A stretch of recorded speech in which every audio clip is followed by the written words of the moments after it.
So I think the last time I saw you was in June at the Whammy Bar when you were playing with Oh, Cindy. oh, cool. Was that the coming out of lockdown show? I think so. Yeah. It was really sweaty. Yeah, I believe it was. So now we're coming out of lockdown again, and you're with a Yeah. different band this time. Yeah. Weirdly, I was just thinking I'm in like a bunch of mashup bands like that could be called supergroups, but the word supergroup's a bit like embarrassing. So is that But what the Kathy Bates Motel is, a mashup band?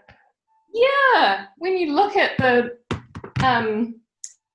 all the parts that make up the sum, everyone's from other really cool bands. Yep. Yeah, you definitely got Supergroove and Pluto and Mulholland and all that stuff. Yeah, so it's pretty cool. So how did this thing come together?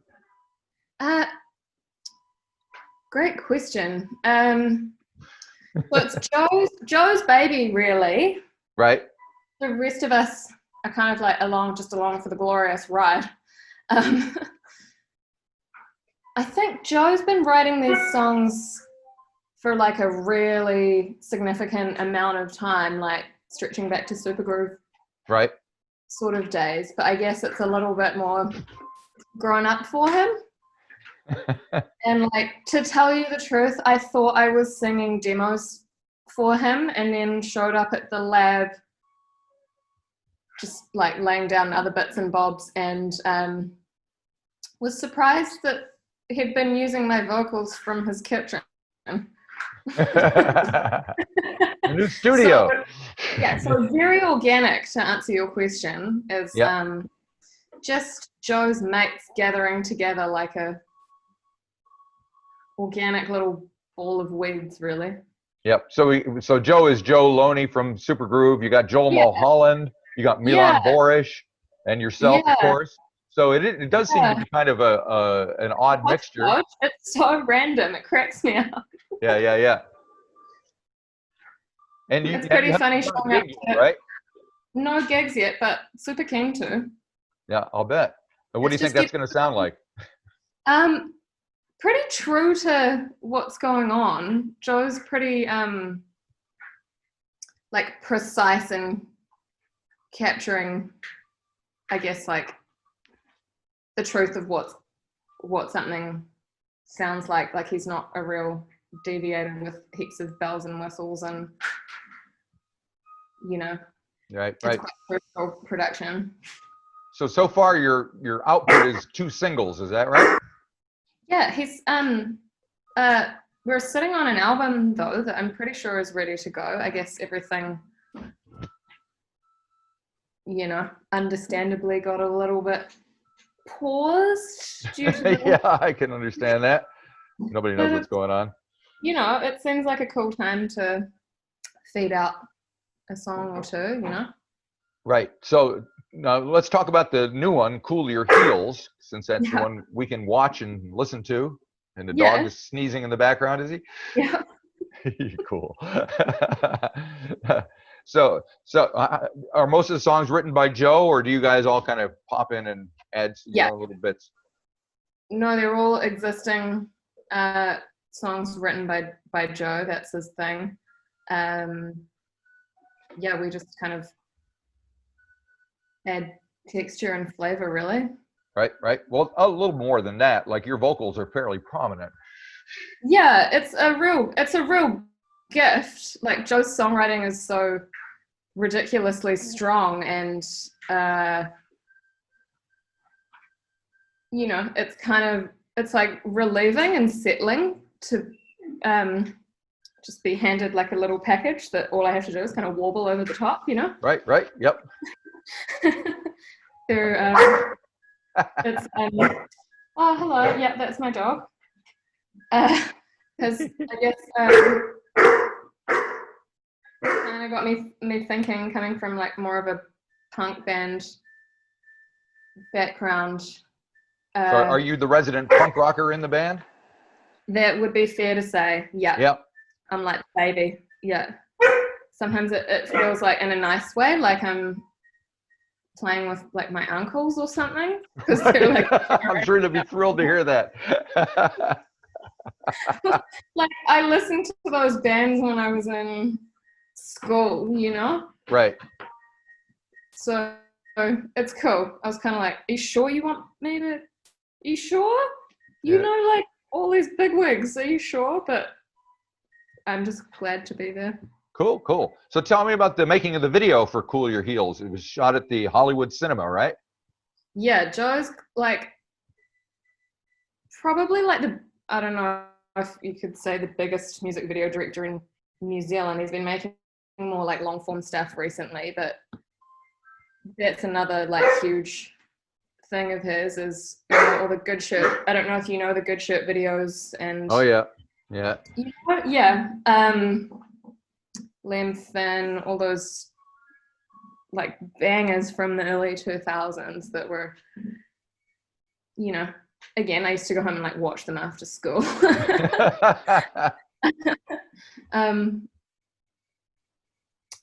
I think I might have actually been a bit freaked out by some of his ideas being quite, hello, hi. His ideas are so strong and cinematic that I think they freaked me out, kind of being like, will the punk scene still like me, you know? And I was like, no, I can't do that. Oh my God, I can't do that. Can you just like, can I just have a go at a performance video? Because the basic idea of the video is kind of based on the Footloose yeah. film, right? Which is not exactly punk rock, I must say. No, it's not, but it's like, it's cool kind of Hollywood, you know, cinema.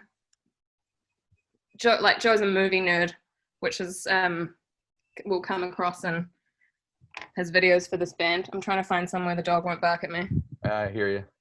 What was I saying? Video. Yeah, it's a nod to Footloose, the movie. Oh, can you hear me? I can, yes. Oh, yeah. Okay. Yeah, so I think it was possibly in part born out of me being like a real scaredy cat and being like like afraid of what the punk scene would think of me. And I think you've been followed. Yeah, I think so too. This Footloose idea seemed to really work for that's cool. Yep. So you said the album is kind of sitting in a can waiting to be released. What can you tell us about it?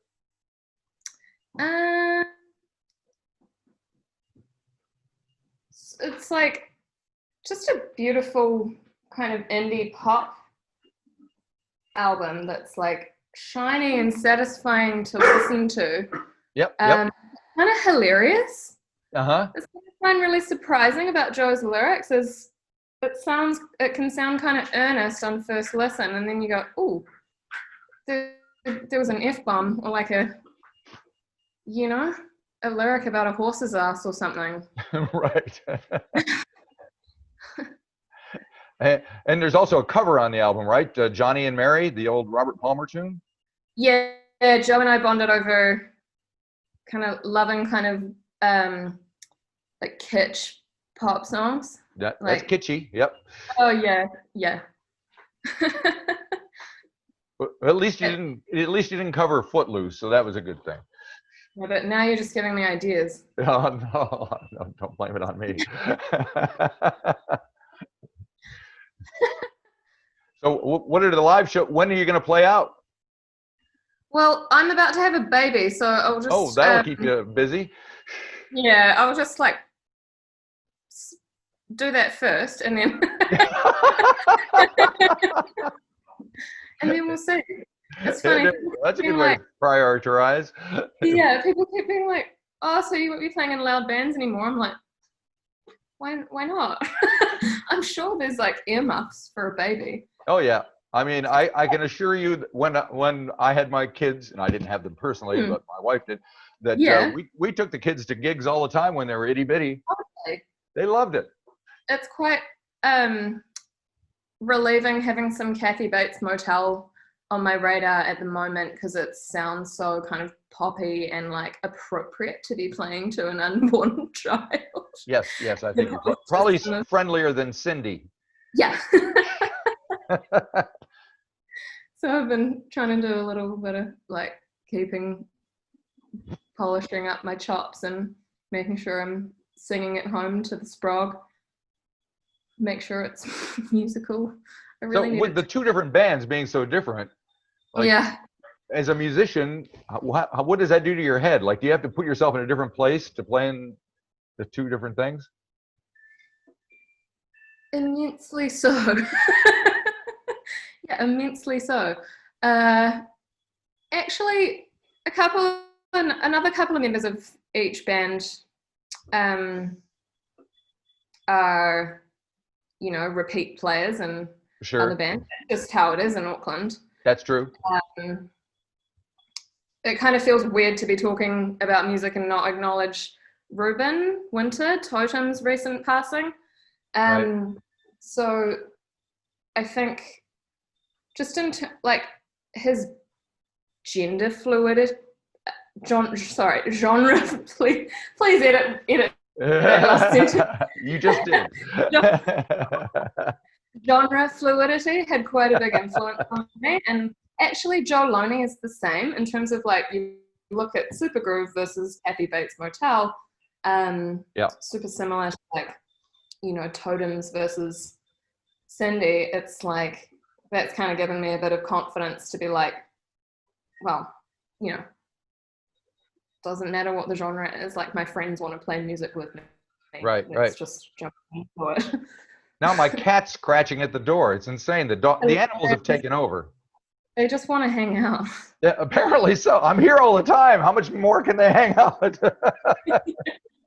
Man, she's going nuts. Anyway, so one last question. When the four of you got together, was there a discussion about what this Kathy Bates Motel thing was going to sound like, or did it just happen? Yeah, noodling around with Joe. Joe was just playing me some really rough demos, and they reminded me a lot of, like, I guess, like Pavement or kind of like 90s noodly guitar bands, which it has not ended up sounding like. It's a lot more like Joel Mulholland. You can hear it a bit more produced and, even like a little bit more beach housey from that perspective, I guess. But yeah, I remember chatting to Joe about how the vibe was just to be kind of just a bit more grown up kind of mature indie pop with a dark, hilarious satire bent. Exactly. It's not quite that's not really a oral description. Sounds more like a Kathy Bates movie. Exactly. Yeah, Joe's all about the lols, which is cool. Very good. So when can we expect the album? Do you guys have a plan? It's in the near future is all I can say. I don't have the date. And what about a live show? As soon as maybe end of summer. I'm really jumping the gun there, but okay. Feel free to say maybe end of summer. All right. Very good. Did you get out over the weekend now the lockdown's over, or are you staying home and behaving yourself? Oh, I'm gurning to get out of the house, eh? I can imagine. Wait until after the baby's born. Is this your first one? First one. I'm very excited. Yeah. Oh, very cool. When is it due? Not till January. Okay. But yeah, I can't remember which band was like thinking about doing Laneway, and I was like, I could pop it out and then just maybe sure, we'll see. Easy peasy. And then I think the universe has thrown me a solid not having Laneway this year, so I didn't have to make that decision. Yeah, that's sad but true. All righty, well, I'll let you go, and thank you very much for talking to me. I'll see you later. I gotta get my cat. She's gonna tear the door down. I gotta walk the dog. He's gurning. See you later, Marty. All right, bye-bye.